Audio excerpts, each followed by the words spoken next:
Bienvenidos chicos y chicas, un día más aquí haciendo horas extra en el canal. Soy Alberto Muñoz y hoy estamos con Iván Sanz. ¿Qué tal, Iván? ¿Qué tal? Un placer estar aquí. Cuéntanos un poco para presentarte aquí ahora al principio, tú qué has estudiado y a qué te dedicas. Vale, yo estudié Ingeniería de Telecomunicaciones, aunque es algo que en realidad tampoco ha tenido mucha relación con lo que he acabado haciendo al final. Una parte sí, pero otra parte, la mayor parte no tanto. Tengo un máster también en ciberseguridad y actualmente trabajo de arquitecto de ciberseguridad. ¿Vale? Un arquitecto de ciberseguridad viene a ser pues una persona a la que le dan un diseño, normalmente de un conjunto de sistemas, pues, ya sea de un producto o de alguna aplicación que se quiera llevar a cabo, y pues lo revisa y se asegura que a nivel de ciberseguridad pues sea correcto. Si hay que añadir algo, pues se le añade, si hay que cambiar alguna cosa, se le cambia, y muchas veces también pues se encarga de que se le hagan las pruebas necesarias para garantizar la seguridad mientras se desarrolla o mientras se fabrica o similar. Vale, bueno, tenemos la suerte también de que has hecho de profesor, creo. Sí, actualmente también doy clase en la Universidad Internacional de Valencia. Estoy dando clase en el máster universitario de ciberseguridad, la asignatura de hacking ético. Entonces, ahora te quiero preguntar, porque creo que esto es una suerte. Tú vienes de un mundo que, bueno, que no es ciberseguridad como tal, es bastante parecido. Entonces, quiero que me des un poco tus dos versiones, como estudiante que fuiste y como profesor. ¿Qué cosas ves que has cambiado, que crees que han sido buenas o al revés? ¿Qué cosas crees que han cambiado que han sido malas? Sí, yo en ese aspecto he visto un cambio bastante grande al final en lo que se refiere a cómo, sobre todo el acceso a la información, ¿vale? Es decir, yo cuando empecé la carrera, claro que han pasado muchos años, o sea, hablamos de hace ya 15 años, que parece que no, pero claro, para mí es como si hubiera sido ayer, pero ya ha ido pasando los años, ¿no? Entonces, en ese momento el auge de la información no era tan grande, es decir, ahora yo veo a mucha gente que directamente no estudia una carrera, le gusta la ciberseguridad, por ejemplo, y se prepara las cosas por su cuenta y como mucho pues hace una formación profesional o algo de ese estilo. Y en ese momento pues era distinto, porque era mucho más complicado el conocer de qué trataba la carrera, qué ibas a hacer después, y aparte veníamos de una dinámica que era un poco un dogma. En esa época, que era un poquito previo al estallido de la crisis gorda que tuvimos, todo el mundo te decía, oye, tienes que estudiar lo que a ti te guste, que con eso vas a ser feliz, vas a acabar haciendo lo que tú quieres, tu vida va a ser maravillosa. Y a mucha gente eso no se le ha cumplido, ¿sabes? Yeah. Mucha gente pues eligió estudios que luego no le llevaron a ningún lado, y también es problemático. Yo en mi caso tuve suerte porque me salí un poco de ahí y dije, oye, dentro de las cosas que más que menos me puedan disgustar, ¿no? Voy a coger la que más proyección le vea. Entonces, yo sí que es cierto que si miro cómo eran los estudios antes y cómo pueden ser ahora, por lo menos a nivel de máster, ¿vale? Porque sí que es cierto que las carreras pues creo que han cambiado, pero tampoco creo que hayan cambiado tanto. Yo en mi caso la carrera para mí tiene muchos problemas. Sí que es cierto que muchas cosas las veo ahora a posterior, me refiero. Claro. En su momento no te dabas tanta cuenta, ¿no? Pero yo sí que vi que mucho contenido era inadecuado, estaba muy obsoleto, no tenía mucha utilidad. Luego también el nivel de dificultad era exageradamente alto. O sea, muchas veces a un nivel demasiado enrevesado, es decir, no te aportaba mayor conocimiento, te aportaba un nivel más alto en el trabajo que ibas a hacer posteriormente. Simplemente pues parecía que querían hacer exámenes súper difíciles, te ponían cosas que nadie se esperase para ver, bueno, no sé, los profesores suelen decir, no, porque queremos que pienses en el examen, pero claro, eso también conllevaba que necesitases una cantidad de estudio muy, muy, muy elevada en tiempo.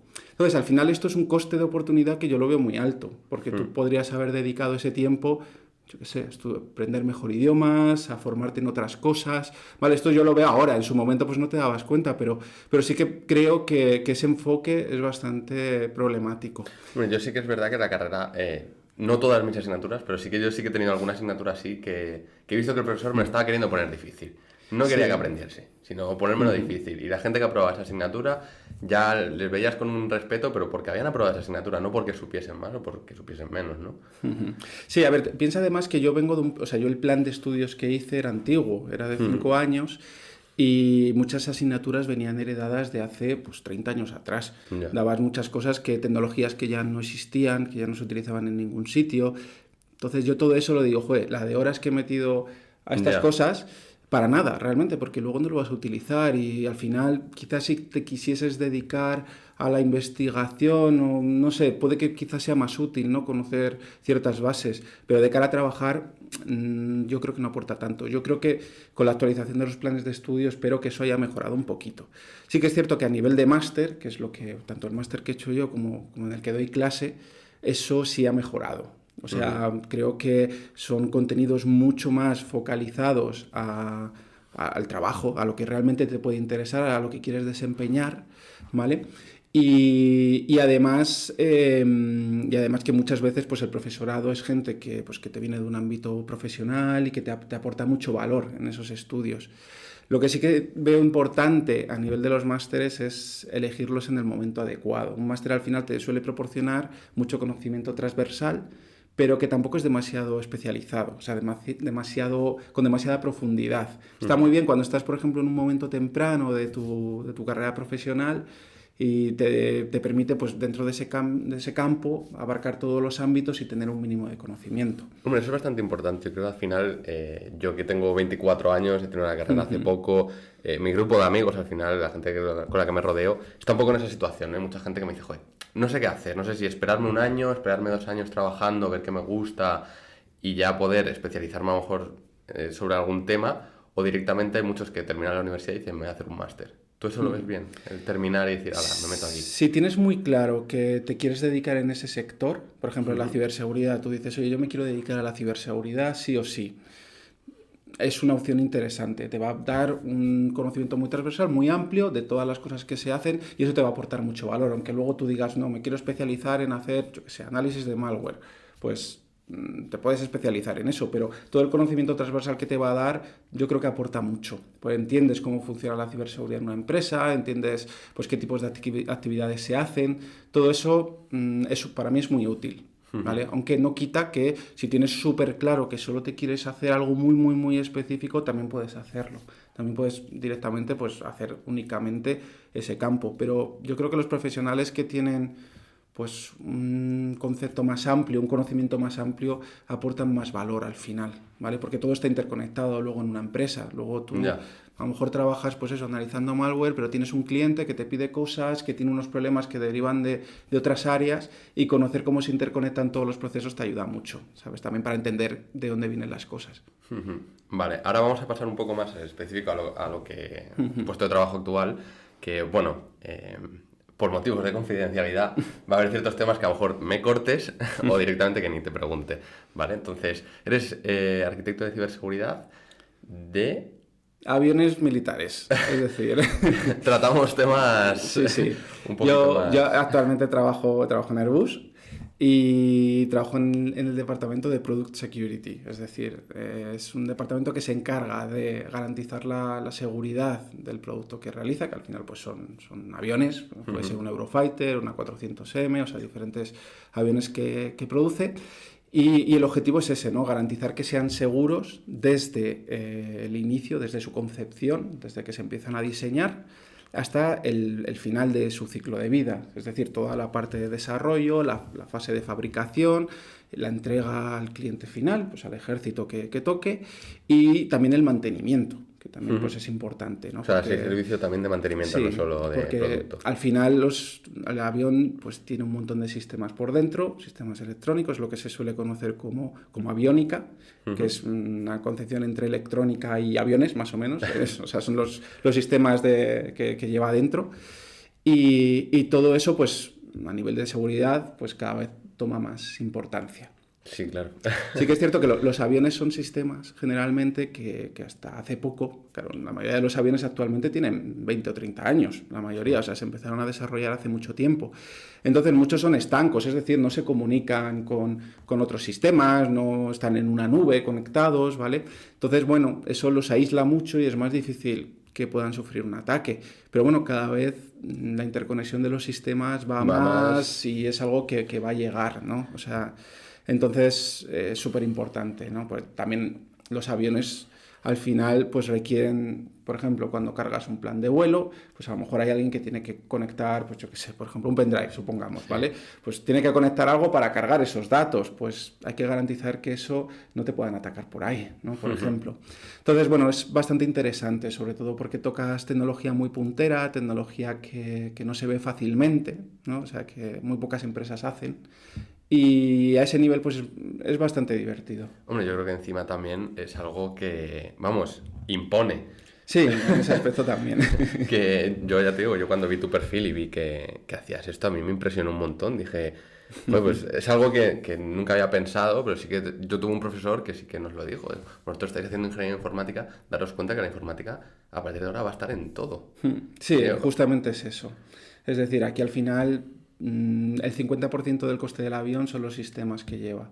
Sistemas de informática al final, oye, pues el que calibra la estabilidad del avión, el que hace que el tren de aterrizaje se baje o se suba, todo eso se controla y desde un sistema informático, ¿vale? Aunque luego tenga piezas mecánicas. O sea, la importancia es muy grande. El tema es que son sistemas que además es muy difícil de entenderlos, porque son muy distintos a los que hay en el ámbito. Tú te vas a un banco, por ejemplo, o a una aseguradora o a cualquier empresa normal de IT, y los sistemas son más o menos los mismos. Un servidor Windows, un servidor Linux, tienes temas en el cloud, cosas de este estilo y ya está. Pero en los aviones hay cosas que están muy hechas a medida, cosas muy diferentes. Vale, a este mundillo, ¿cómo llegas? ¿A ti te interesaba lo militar? Sí, a mí siempre me ha gustado, desde pequeño me ha gustado mucho la historia, sobre todo la historia militar, me ha gustado un montón. A mí el tema de los tanques, de los aviones y eso siempre me ha gustado un montón. Y siempre he querido dedicarme a esto, la verdad. O sea, siempre me ha llamado mucho el entrar en ese aspecto. Hay pocas posibilidades porque no hay muchas empresas que hagan esto y a nivel de ciberseguridad tampoco hay demasiado. Pero bueno, me surgió la oportunidad y la aproveché enseguida, ¿no? Es un poco también pues a donde yo quería llegar, ¿no? Cuando tú te trazas, oye, ¿dónde te verías trabajando cuando seas mayor? Pues sí que es cierto que yo de pequeño no tenía claro en qué iba a trabajar, ¿no? Pero ya cuando me empecé a meter en el mundillo, yo me visualizaba y decía, pues esto sería increíble, ¿no? Entonces, para mí es también pues haber logrado un poco mis objetivos profesionales en llegar aquí. Es algo que siempre lo he tenido un poco como ese amor platónico en lo que se refiere a lo profesional. Pero al ejército no optaste nunca, ¿no? No, el ejército no. Igual me hubiera gustado, ¿eh? O sea, yo siempre lo he pensado, es algo que siempre he pensado muchas veces, joder, pues igual tenía que haber hecho esto en vez de haber entrado por la rama militar, pues podría haber sido también muy interesante. ¿Ha habido algún momento en el que te haya defraudado o no? No, de momento no. O sea, en la carrera profesional sí que te encuentras muchas cosas que te pueden gustar, que te pueden no gustar. O sea, ahí sí te encuentras muchas decepciones, muchas, como es normal, ¿no? Como le pasa a todo el mundo. De momento estoy bastante contento.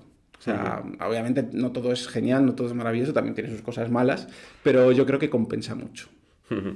Vale, yo te digo, córtame, si me meto en jardines en los que no, tú córtame sin ningún problema. Vale, no, a ver, hay principalmente, un poco también para que me haga la entrevista lo conozca, lo primero que te dicen cuando trabajas en algo de este estilo es que te hablan de lo importante que es la información y sobre todo las clasificaciones, ¿no? De lo que es pues, difusión limitada, información confidencial, restringida, secreta. ¿Por qué? Porque si tú desvelas datos que sean clasificados, pues vas a la cárcel. ¿Vale? Irás más o menos años. Si lo haces sin querer, pues irás menos. Pero irás. Pero muy probablemente vayas. Y si lo haces a propósito, pues puedes ir muchos años, ¿vale? Entonces, hay temas en los que, claro, yo a veces pues doy alguna charla o alguna cosa de este estilo hablando sobre pues, ciberseguridad aplicada a aviones y no te puedes meter en mucho detalle. Tienes que coger información que sea pública y asegurarte que no estás desvelando nada que pueda ser clasificado. Entonces, ahora es a donde quiero llegar.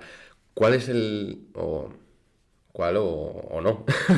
¿Cuál es el mayor reto que a lo que tú te enfrentas en tu día a día, en tu trabajo? A ver, es complicado porque hay muchas líneas, ¿vale? Por un lado, como te puedes imaginar, ¿vale? Hay aviones que tienen muchos años, ¿vale? Que tienen muchos años y que ya los diseños pues pueden ya estar hechos, ¿vale? Esto es algo pues perfectamente fácil de deducir. Al final tú coges, no sé, los Eurofighter, el primer vuelo fue en el 2003, me parece, o no, en el 1990 y algo fue, o sea, fue hace bastante, ¿sabes? Luego se pusieron en producción, pero me refiero que son aviones que se empezaron a diseñar pues un poco por la Unión Soviética, que lo vemos como algo ya súper lejano, ¿no? O sea, un poco para hacer de contrapunto, ¿no? A aviones soviéticos. Entonces, hay sistemas pues que aplicar la ciberseguridad pues tienes que darle una pensada porque pueden tener sistemas muy antiguos y hay que ver pues cómo consigues que eso asegurarlo, ¿sabes? Con las casuísticas que te puedan dar, ¿vale? Que pueden ser más o menos complejas. Luego también yo creo que la mayor problemática es que es un mundo en el que yo no había tocado nada. O sea, de ciberseguridad sé mucho, pero de aviones sabía muy poco. Y cuando entras ahí, pues te toca aprender mucho, ¿no? Claro, eso es otra de las preguntas que te quería hacer. ¿Tú tienes conocimientos aeroespaciales? Sí, pero muy limitados. ¿Sabes? Pero gracias a esto, ¿no? O sea, no los Claro, tenías de antes. correcto. O sea, yo todo lo que voy aprendiendo, pues lo vas aprendiendo de que te vas peleando con sistemas de aviones y tienes que aprender pues lo que es cada cosa. Primero tienes, pues, literalmente cientos de siglas y ahí tienes que ser capaz de entender qué hace cada una de ellas, qué es cada cacharrito, qué función tiene e intentar entenderlo porque luego tú tienes que garantizar que nadie lo pueda atacar. Claro. Entonces, primero tienes que saber qué hace y qué importancia son los datos que pueda, por así decirlo, qué hace ese cacharro, ¿vale? O sea, que si, no sé, levanta un freno, por ejemplo, del avión, pues conocerlo. Y de ahí ya pues tú puedes aplicar pues las medidas que consideres oportunas. Al final, en ciberseguridad, todo se evalúa en base a riesgos. Tú tienes un sistema y dices, oye, ¿cómo es de probable que esto me lo ataque una amenaza determinada? Y si lo hace, ¿qué impacto tiene? Y en base a eso, pues dices, hostia, pues si me pueden hacer mucho daño, le pondré unas contramedidas muy grandes. Si el daño que hacen es superficial y tiene poca importancia, pues no vas a invertir a lo mejor tanto en meter ahí una solución. Lo bueno de este sector es que no es por dinero. Me refiero que eso es algo que siempre me ha limitado mucho. En este caso el dinero, hombre, afecta obviamente, pero que estos aviones son muy caros y son tecnología muy puntera y nadie te va a decir, oye, no, esto es muy caro, no lo podemos poner si es necesario, que eso también es interesante. ¿Cuánto cuesta un Eurofighter? Pues el Eurofighter hace poco vendieron al ejército español y ronda los 120 millones de euros, más o menos, cada uno. Hay mucho dinero. Entonces, sí, claro, te puedes imaginar que para crear un Eurofighter hay muchísima gente involucrada, muchísimos ingenieros, líneas de producción, o sea, y muchos años vista para hacerlos. ¿Cómo se evalúan? O sea, no sé si me lo puedes decir, pero ¿cómo evalúas tú cuando tú, montas algo y dices, oye, esto funciona? O sea, ¿tú puedes montarlo sin meterlo en el avión y hacer pruebas? ¿O? Sí, hay laboratorios como es lo más habitual, ¿no? Pues tener un laboratorio en el que se puedan probar cosas, como te puedes imaginar, ¿no? Al final, también depende de la etapa en la que entres a nivel de ciberseguridad, ¿no? Si entras desde el diseño, lo que pasa es que ya te digo, desde el diseño puede ser más difícil, porque hay aviones que ya están hechos, ahí no puedes entrar en el diseño, pero aviones que a lo mejor vayan a funcionar en el futuro, ¿saben? Que se estén diseñando de cara al futuro, como puede ser el FCAS, que es el avión que se plantea para 2040 o por ahí, pues ahí sí que se puede entrar antes. Entonces, tú lo normal es que tengas, pues desde un plano teórico, unos sistemas. A ver, esto realmente es lo que ocurre, me refiero, que no es que sea algo súper exclusivo de esta industria, pasa en todas, ¿no? O sea, tampoco estoy contando nada, o sea, increíble, pero tú al final tienes un plano teórico en el que puedes ver, pues, qué sistemas se plantean y aquí coger y decir, oye, pues esto no se puede hacer así, o esto hay que cambiarlo, o aquí tenemos que poner estas medidas de seguridad. Se hace esos análisis y luego ya cuando se empiezan a desarrollar las cosas o se empiezan a producir, se suelen hacer pruebas para garantizar que todo se esté haciendo como se debe hacer. Aquí entran pues diferentes controles. Uno puede ser, por ejemplo, pues hacer auditorías de código. Oye, que el código que se ha desarrollado es seguro, vamos a auditarlo y vamos a verlo. Se pueden hacer lo que son los penetration test, es decir, que alguien pues haga pruebas de hacking ético y valide que un atacante pues no podría comprometer el sistema. Pues se van poniendo diferentes controles para garantizar que es seguro, ¿no? Durante todo el ciclo. Al final, en el mantenimiento pues se pueden hacer pues análisis de vulnerabilidades para ver si hay alguna vulnerabilidad nueva que pueda afectar al sistema, pues ese tipo de cosas. Pero vamos, ya te digo que esto se hace en cualquier sistema, me refiero, no es que sea exclusivo de esto, ¿no? Pero aquí tienes la complejidad de que los sistemas pues son muy peculiares. Hombre, son muy peculiares y tienen una importancia, yo creo, bastante grande, ¿no? Porque al final, si se hunde un banco, pues bueno, pero aquí ya estamos hablando a lo mejor de vidas de personas. Sí, vidas, y que también una dualidad que es importante, que yo la veo mucho, por ejemplo, con la aviación comercial. Tú en la aviación comercial puedes pues plantear diferentes amenazas y muchas veces dices, oye, pues este tipo de ataque que me podrían hacer requiere que el atacante posea medios millonarios para hacerlo, por ejemplo. Entonces eso pues puedes plantear que reduzca mucho el riesgo, porque te viene un hacker y si necesita pues algo muy, muy, muy extremadamente caro para hacer el ataque, pues va a ser más difícil que te lo haga, la probabilidad baja mucho. Pero en el ámbito militar, al final quien te va a atacar es un Estado, generalmente va a ser un ejército. Sí. El dinero no va a ser un problema. Entonces, son conceptos también que cambian un poco a cómo planteas la ciberseguridad de manera más en el mundo más civil, ¿no? En la industria civil. ¿Cuesta entrar? Porque me imagino que la gente que esté, tú y tus compañeros de trabajo, tenéis que ser muy buenos. Sí, hay gente muy buena. Y, a ver, de cara a entrar, depende, ¿vale? Es decir, ahora mismo es que la ciberseguridad tiene un momento muy dulce. Ha tenido una explosión muy grande, se ha empezado a ver pues la gran importancia que tiene y la necesidad que hay de que todos los sistemas sean seguros. Esto ocurre, pues yo creo, desde el WannaCry, sobre todo. WannaCry, que afectó a empresas como Telefónica, que tumbó abajo a empresas que las dejó que no podían operar y fue muy problemático. Pues ahí la inversión... Yo porque a mí me lo han contado en la universidad, pero a lo mejor como hay alguien que no sabe, si explicas un poco el... Sí. WannaCry fue un ataque que se llevó a cabo sobre muchas empresas hace ya unos años. No recuerdo ahora mismo en qué año fue, a lo mejor 2017 o por ahí, no lo recuerdo ahora mismo. La cuestión es que existía una vulnerabilidad que ya en ese momento era conocida y existía un parche, se podía arreglar en los sistemas, pero muchas empresas pues tardaban mucho en arreglarla. Y alguien pues desarrolló un ataque en el que, por así decirlo, te infectaban un ordenador. Ese ordenador sufría un ataque de ransomware, es decir, te cifraban el disco y te pedían un rescate, con la particularidad además de que automáticamente se extendía a otros ordenadores, es decir, replicaba el ataque y se iba extendiendo por la red. O sea, te cifraba pues toda la empresa, si podía. ¿Vale? Todos los ordenadores que fueran accesibles y fuesen vulnerables eran cifrados y te pedían un rescate. Entonces, claro, eso tú a lo mejor llegabas y te encontrabas con que 5.000 ordenadores y equipos y servidores habían dejado de funcionar, estaban inoperativos. Y claro, eso te puede hundir la empresa, o sea, puede hacer que directamente te arruines, ¿no? Entonces, ocurrió pues en muchos sectores. Una de las empresas más afectadas, más sonadas, fue Telefónica. Pero pasó muchas más, me refiero. Telefónica es como que se ha quedado con un poco con eso, ¿no? Con que fue la más famosa. Además, ocurrió una semana... Yo trabajé en Telefónica y fue una semana antes de que entrase. O sea, fue... Tú entraste en pleno caos, ¿no? Espero que no se hunda, ¿sabes? Pero pasó en hospitales, pasó en infinidad de sitios. Y ahí, pues, la ciberseguridad tuvo una explosión grande. Ya estaba tomando mucha relevancia, pero ahí terminó de explotar. Y se empezó a invertir mucho. Entonces, en Airbus, ¿cómo de fácil es entrar? Pues depende mucho también de a dónde quieras entrar.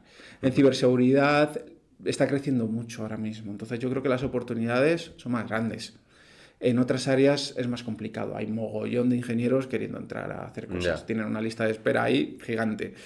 Pero bueno, depende también, ¿no? del perfil que tengas, depende también, pues los idiomas son muy importantes también, se trabaja mucho a nivel internacional, pero bueno, es un sitio, yo creo que a nivel de empresa es un sitio increíble, ¿sabes? O sea, tiene muy buenas condiciones, o sea, es un sitio en el que se trabaja súper bien y que los proyectos son muy interesantes. O sea, la verdad es que estoy muy contento. Sí, ¿no?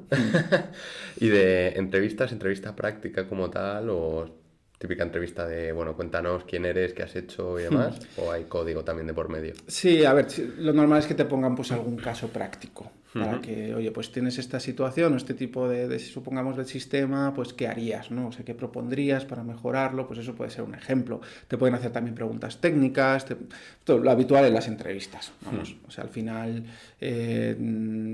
también depende, ¿vale? O sea, es que depende de quién te haga la entrevista, depende del departamento, depende de mil cosas, ¿vale? Pero un ejemplo podría ser ese.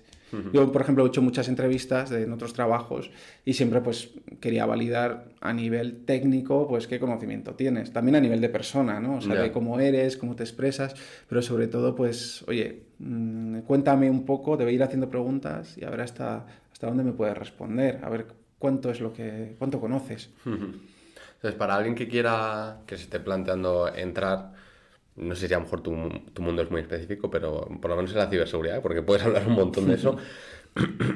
Lenguajes, cursos, formaciones, ¿qué recomiendas? A ver, yo he contratado a gente que tenía 18 años y sabía mucho porque lo había ido aprendiendo años atrás. Es decir, no hace falta realmente, por lo menos para ciertas ramas, no para todas, pero para ciertas ramas, para ganar conocimiento técnico, todos los recursos están ahora mismo en Internet.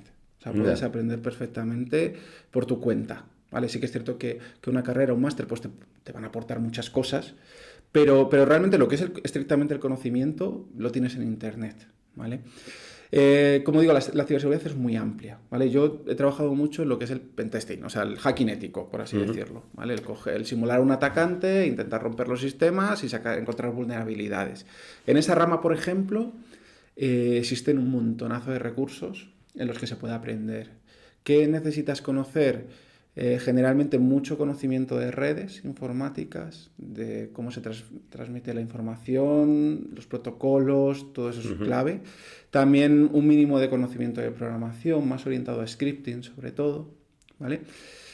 Y también hace falta pues cierto pensamiento, o sea, haberte peleado con un poco las situaciones que luego te vas a encontrar. Esto hay un montón de recursos que te permiten, te ponen por ejemplo una máquina vulnerable. Sí, el hack de box, ¿no? Por ejemplo, ¿no? Que son al final retos para resolver.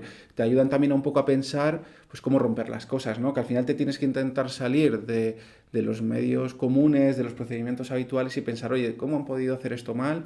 Para que yo pueda encontrar alguna manera de romperlo y acceder al sistema. Luego, si hablásemos de otras ramas de ciberseguridad, aquí depende mucho. Por ejemplo, ramas de forense, ramas de análisis de malware, ramas muy técnicas, pues es parecido, ¿vale? Tienen, digamos, su paralelismo, pues tienes también tus sitios donde puedes hacer retos, tienes que conocer a lo mejor otro tipo de herramientas, de conocimiento, ¿vale? Distinto. Y luego hay otras más orientadas a temas de gobierno, por ejemplo, gobierno, análisis de riesgo. Estas sí que pueden ser que muchas veces necesitas un conocimiento un poquito más amplio, ¿vale? Porque están muy orientadas a definir pues cómo tiene que ser la ciberseguridad en una compañía. Sí que necesitas un conocimiento un poco mejor de cómo funciona todo, en mi opinión, ¿vale? Por lo menos para hacerlo bien. Obviamente, cuando entras de junior, por ejemplo, en esas ramas, pues te van a poner con cosas muy acotadas. Pero para poder desempeñar bien las funciones, para mí, quien realmente lo hace bien es gente que ya tiene mucho conocimiento, entiende cómo funciona todo y puede aportar valor en ese aspecto. De primeras, pues es más difícil conocer cómo funciona, por ejemplo, una empresa por dentro, es un poco más complicado. Pero bueno, yo creo que es un campo que es muy asequible de aprenderlo. Luego otra cosa es pues entrar a trabajar en ello, pero ahora mismo tiene mucha salida, ¿no? Mucha salida, sí, yo creo que de los que más. O sea, se busca gente continuamente, se pagan salarios altos, o sea, es súper interesante y también hay muchas alternativas a la propia universidad. Por ejemplo, ahora los bootcamps, que te preparan en 6, 9 meses, yo conozco a mucha gente que lo ha hecho y ha sales empezado muy a bien, trabajar ¿no? de ahí con un conocimiento muy, muy aplicado, muy, muy enfocado a lo que es el trabajo, sin tanta pues, asignaturas que no te aportan Ya. nada, ¿vale? O sea, es directamente a lo que te van luego a pedir, a lo que luego vas a usar, y es una alternativa también interesante. A A la, ver, a la larga, a la larga, yo creo que obviamente cuantas más cosas tengas, mejor va a mejor. ser, Ujú. ¿vale? O sea, obviamente un tío que tenga una ingeniería, tenga un máster, tenga, pues siempre se va a ver mejor sobre el papel. Luego también depende de cómo trabajes, que eso Ya. también hay quien lo valora. Yo, por ejemplo, lo valoraba un montón, más que tengas un estudio u otro. Pero es algo bueno, que está ahí, ¿no? Que yo creo que también al final te aporta mucho conocimiento. O sea, malo no va a ser, desde Ya. luego. ¿Vale? Lo que pasa es que puedes decir, joder, a lo mejor necesito 5 años o 6 años, mientras que lo otro tardo 6 meses. Hostia, pues también hay que ponerlo sobre la balanza, ¿no? Entonces ahí pues depende. Otro elemento que es muy importante son las certificaciones, que yo creo que eso sí que realmente marca la diferencia. Las certificaciones al final te preparas pues yo qué sé, yo por ejemplo tengo varias sobre temas de hacking ético.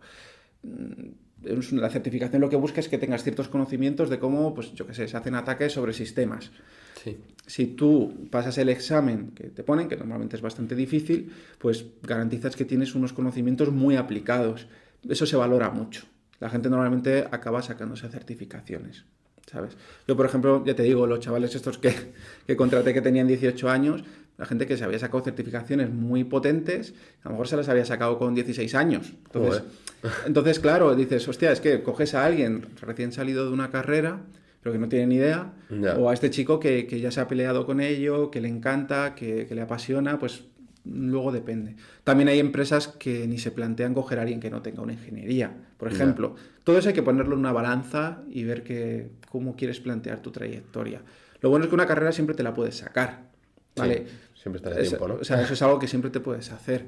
Entonces, no lo sé, es complicado, la verdad, definir qué puede ser mejor o peor, porque ya digo que depende mucho del momento, depende mucho de a qué empresa puedas entrar, de cómo te plantees las cosas. Pero bueno, opciones hay muchas. Me refiero que es lo bueno, ¿no? Que no solo estás limitado a decir, no, tengo que hacer una carrera universitaria y no hay ninguna otra opción. No, Sí, tienes un gran tienes abanico, un ¿no? abanico grande y que aunque al final, pues yo qué sé, digas, oye, quiero entrar por aquí y luego me saco esto otro, la opción está ahí, que es muy interesante. ¿Qué certificaciones recomiendas? Que digas, estas son gordas. A ver, es que hay Hacerle muchas, caso. hay muchas, ¿vale? Y dependen de la rama, ¿vale? Ujú. Yo, por ejemplo, en la rama del pentesting tengo una que es OSCP, que es Offensive Security Certified Professional, ¿vale? Es una certificación que, bueno, es complicada, ¿vale? A mí me costó bastante sacarla y está muy bien vista de cara al pentesting. Por ejemplo, a mí creo que esa es muy interesante. Hay otras que puedan ser un poquito más teóricas, que a lo mejor si no te dedicas a eso, pero quieres certificar que tienes conocimiento, pues puede ser interesante. Una muy conocida es el CH, que es Certified in Ethical Hacking. Luego en otras ramas hay otras que son interesantes, por ejemplo CISP, que es una que está más orientada a lo que es la ciberseguridad en general, toca un montón de dominios, pues es muy potente, se valora muy bien. Hay otras más orientadas a temas de auditoría, no sé, es que la verdad hay muchísimas. O sea, te hablo de que hay decenas, o sea, Sí. hay muchísimas y también depende del campo en el que te quieras desarrollar. En tu mundo en específico, ¿buscáis alguna que, pues si hay alguien que se quiera dedicar a lo mismo? ¿Hay algo que digas, está seguro? A ver, es que depende. Yo es que he trabajado mucho orientado a la seguridad ofensiva. Entonces ahí, pues eso, OSCP era una muy interesante. Pero bueno, yo creo que CISP, por ejemplo, es algo que se valora en casi todos los ámbitos.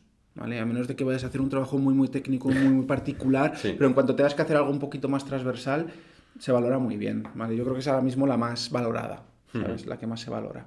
Vale, y ya para acabar un poco, bueno, una pregunta más que no sé si puedes. ¿Rangos de dinero, cuánto se cobra en ciberseguridad? Pues yo creo que se cobra bastante bien en general, ¿vale? O sea, es relativamente asequible llegar a entre 30 y 40.000 euros, es algo bastante asequible de llegar. O sea, en cuanto lleves unos pocos años, se consigue muy fácilmente. A partir de ahí, entre los 40 y los 50, es también algo que a poco que te pongas a intentar especializarte en ser un perfil un poco interesante, se puede llegar también muy fácilmente, y a partir de ahí pues depende un poco, ¿vale? No todas las empresas pues pueden pagar mucho dinero, ¿vale? O sea, dependen más también del tipo de empresa y también de cómo de especializado seas, de que tu trabajo pues no lo haga cualquiera, por así decirlo. Cuanto más te empiezas a hacer algo que es más complicado que lo hagan los demás, pues más sencillo es llegar a conseguir grandes salarios. Pero perfectamente puedes llegar a 60.000, 70.000 euros, son cifras que son... Normales, ¿no? Bueno, depende, ¿no? O sea, tampoco diría normales, pero sí que puedes llegar a ellas si le metes mucho esfuerzo, ¿vale? Luego, si hablamos ya del extranjero, ahí se dispara, ¿vale? Puedes llegar a cifras muy locas, ¿vale? O sea, se paga muchísimo más. Lo bueno ahora con el teletrabajo es que abre una puerta muy interesante. Ya, ¿vale? a trabajar desde aquí. Una puerta bastante, sí, que antes te tenías que ir muy lejos y ahora a lo mejor pues lo puedes hacer desde tu casa y tener un salario pues súper loco. Entonces, la ciberseguridad tiene un momento bueno también a nivel salarial, yo creo. Al final hay muy pocos profesionales para mucha demanda de empleo. Sí, no, y cada vez, como está todo más informatizado, cada vez es más necesario y más riesgo. Sí, cada vez hace falta más gente en ciberseguridad, porque crece a la par que crecen los sistemas. Vale, y ya para acabar, un par de preguntitas. ¿Avión preferido? A mí estéticamente me gusta, bueno, no sé si hablamos de Airbus solo o de cualquier tipo de avión. Cualquier tipo de avión. A mí el que me gusta mucho es un avión que tiene ya unos años, que es el Panavia Tornado. Es un avión que se hizo hace ya muchos años. Una de las empresas era predecesora de Airbus, que se llama Messerschmitt, que es un avión que las alas se pliegan. Es el típico caza, ¿vale? Me refiero, o sea, no es que sea tan viejo como los de la Segunda Guerra Mundial o similar. Pero las alas, según la velocidad que lleve, se pliegan y se echan para atrás. Y es bastante interesante. Luego me gustan, de la Segunda Guerra Mundial me gustan también muchos. Por ejemplo, el Stuka, que es muy famoso, que sale en las películas, que baja en picado y hace un ruido muy característico. Es un avión alemán, me parece muy, muy bonito. Y con los que trabajo ahora, pues el Eurofighter me parece que es súper chulo. Y me gusta también mucho el A400M, que es un avión que su objetivo, o sea, las funciones que tienen es de tanquero principalmente, o transporte, hace ambas cosas. Tanquero es que va cargado de combustible y va por ahí volando, vienen los cazas, repostan y siguen haciendo su misión, ¿no? Es un avión muy grande que tiene las alas en la parte superior y tiene 4 hélices gigantescas. Y ese le veo mucho ahí en el trabajo. Pues estáis en contacto con los aviones, estáis solo metidos... Es que hay una pista de aterrizaje pegada a la oficina, por así decirlo, entonces muy habitualmente los ves. Y ese me gusta mucho también, me parece muy bonito. Vale, luego como decías que te gustaba el tema militar, ¿juegas a videojuegos? Call of Duty... Sí, pero me gustan más los videojuegos de estrategia. Me gusta mucho una compañía que es Paradox, que tiene juegos que son de estrategia bastante profunda, o sea, son bastante complejos. Y eso los disfruto un montón. Uno que me gusta mucho, por ejemplo, es de la Segunda Guerra Mundial, y ese plan, vamos, te juegas ese juego ya y te puedes poner a dirigir divisiones, ¿no? O sea... Tiene mucha profundidad, pero juegos más de disparos y cosas de esas juego menos, no me atraen tanto. Vale. ¿Eres feliz con tu trabajo? Sí, bastante. Sí. O sea, yo creo que además en la mayoría de empresas en las que he estado me ha gustado mucho lo que he hecho. Y has aprendido. Vamos, y he aprendido bastante. Por lo que me cuentas y viendo tu perfil, has tenido que aprender un montón. Sí, la suerte que he tenido es que he podido tocar muchos palos. Aunque yo un poco planteé mi carrera desde el punto de vista de primero quiero tener una base técnica muy buena, conocer un poco todo y luego ya pues ver a dónde me quiero dirigir. He trasteado mucho con la parte del hackinético, que para mí es creo que de las más importantes de entender, porque al final es cómo atacan, ¿no? Que al final es la base de la ciberseguridad, te quieren atacar, oye, ¿cómo lo hacen, no? Es muy interesante, pero luego he podido un poco ir metiéndome en lo que he querido, ¿no? Desde llevar un departamento de seguridad hasta estar en lo que hago ahora, ¿no? Que es, bueno, he podido tocar muchas cosas y al final acabar en lo que más me ha gustado, más me atraía, ¿no? Hombre, y es interesante, vamos. Sí, desde luego. ¿Qué te gustaría haber sido si no hubieses ido por esta rama? A ver, yo es que realmente ya te digo que cuando elegí la carrera no lo hice tanto porque es lo que a mí más me gusta y lo que quiero hacer, sino sino más por, oye, voy a tener que trabajar, voy a intentar buscar algo que no me disguste y que crea que voy a poder vivir muy bien con ese trabajo, ¿no? Pero que yo viva cómodo, que me pueda gustar, pero que a lo mejor no es lo que más me gusta del mundo, pero que me agrade, ¿no?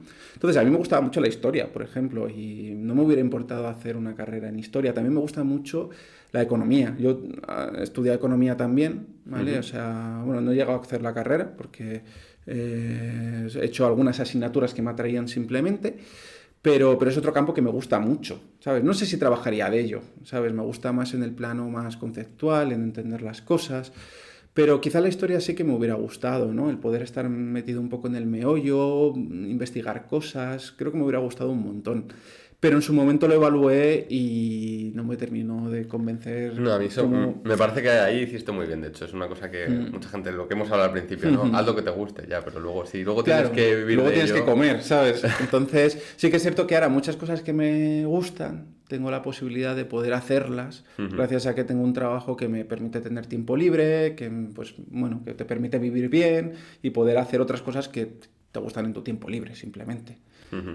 Vale, ya como última pregunta, que se la hago a todo el mundo. ¿Sientes curiosidad por alguna profesión para traer aquí a algún futuro invitado? Que digas, oye... Pues yo creo que sería muy interesante traer a alguien del campo militar, me refiero, por ejemplo, a un suboficial. Por ejemplo, no sé, un sargento o algo de ese estilo, ¿no? Pero bueno, alguien de ese campo creo que es interesante, ¿no? Porque al final es, oye, ¿cómo es el trabajo en el ejército? Pues yo creo que puede ser muy interesante. Y también ahora con la situación en la que tenemos, de, oye, ¿cómo estáis viviendo esto, ¿no? Que tenemos una guerra ahí a las puertas de Europa, ¿cómo estáis viviendo esto? Creo que podría ser muy interesante en esa línea. Pues apuntado queda para próximos. Y si hay algún militar que nos esté viendo y quiera venir, está más que invitado. Así que me escriba. Así que, bueno, pues nada, hasta aquí la entrevista de hoy. Pues muchas gracias, un placer. Nada, gracias a ti por venir aquí a hacer horas extra un domingo. Que encima, hoy estamos con agüita, pero porque son las 11 de la mañana, entonces hoy hemos... Ya hay que conducir. Hemos empezado prontito. Así que, bueno, Iván, muchas gracias. A ti, muchas gracias. A vosotros, chicos, gracias por estar ahí, seguir apoyando estos vídeos, que la verdad que estáis ahí haciéndolo muy bien. Muchas gracias y nada, hasta la próxima. Adiós.